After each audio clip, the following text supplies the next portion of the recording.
Would you rather be bitten by a venomous snake or touch a poisonous frog? Wait, what's the difference between poison and venom anyway? Let's say you have the misfortune to be bitten by a venomous rattlesnake. When it bites you, the snake will eject venom from little sacs behind its eyes, through its hollow fangs, and into your flesh. That venom will then travel through your bloodstream all over your body. In most cases, snake venom contains neurotoxins, proteins that can do all sorts of nasty stuff like make your muscles fire uncontrollably, burst your blood cells, and make you go completely numb. But you might get lucky. Snakes don't always decide you're worth wasting venom on. In fact, between 20 and 80% of snake bites are so-called dry bites. Would you prefer to be bitten by a snake that has poison in its fangs, or would you prefer to have pet a poisonous frog? What's the difference between the two? Well, if you're not lucky enough to be bitten by a snake, that snake is going to bite you and inject venom through its hollow fangs into your bloodstream, and once that venom is in your bloodstream, it's going to affect different areas of your body. But you might be lucky and you might get bit by a snake and it chooses not to inject you with venom.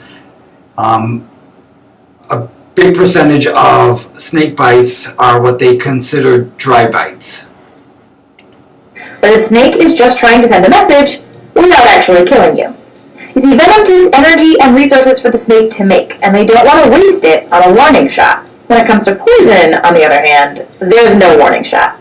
If you pick up a poisonous dart frog to admire its beautiful colors, you've already gotten deadly poison all over your hands.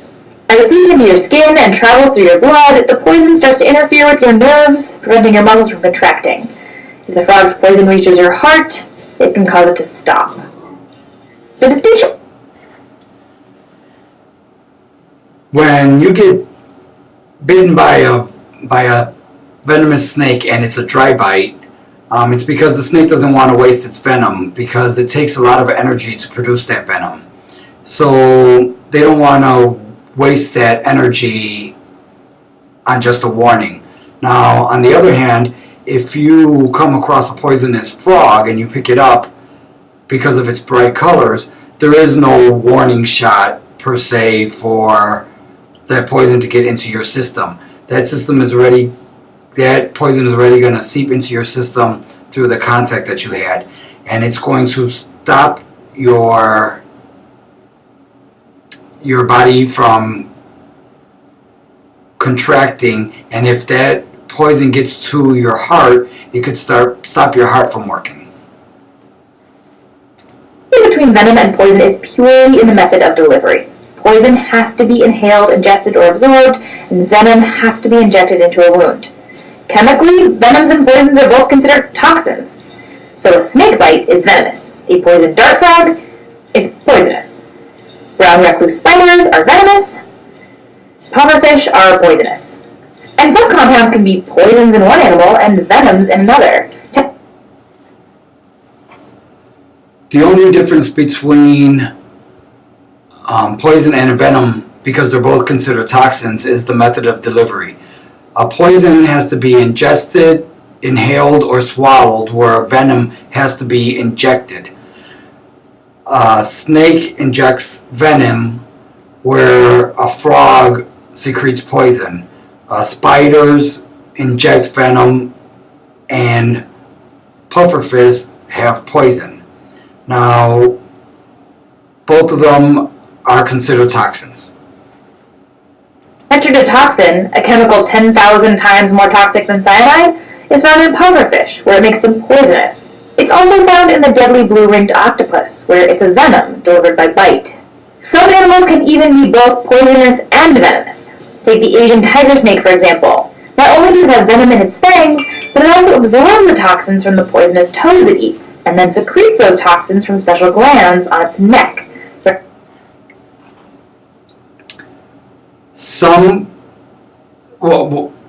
One of the chemicals starts with the T,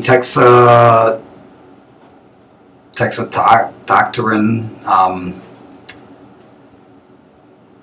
and there are some animals that could be both poisonous and venomous. There's a snake that injects venom into its victims, but then it also eats poisonous frogs, and because it eats the poisonous frog, it secretes the poison that it gets ingests from the frogs through its skin.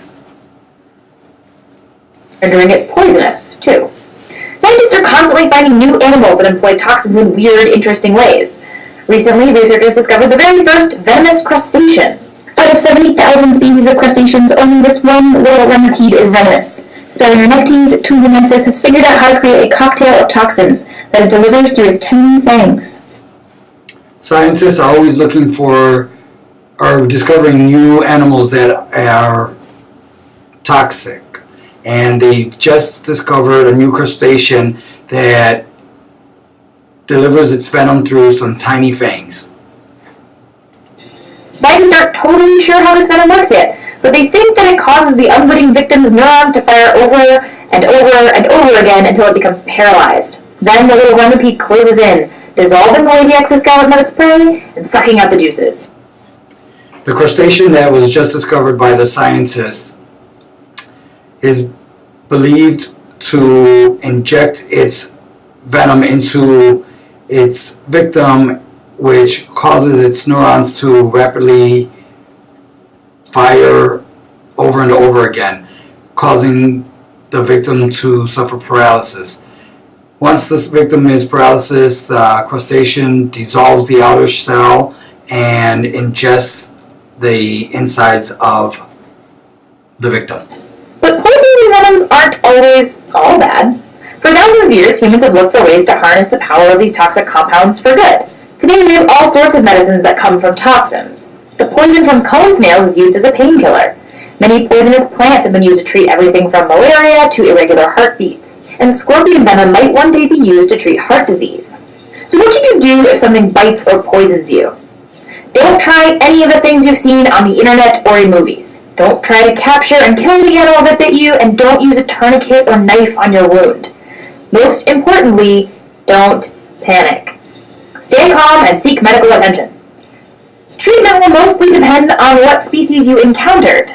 But if you forget the distinction between poison and venom and tell the paramedics that you were poisoned by a viper, they'll probably forgive you and treat you anyway.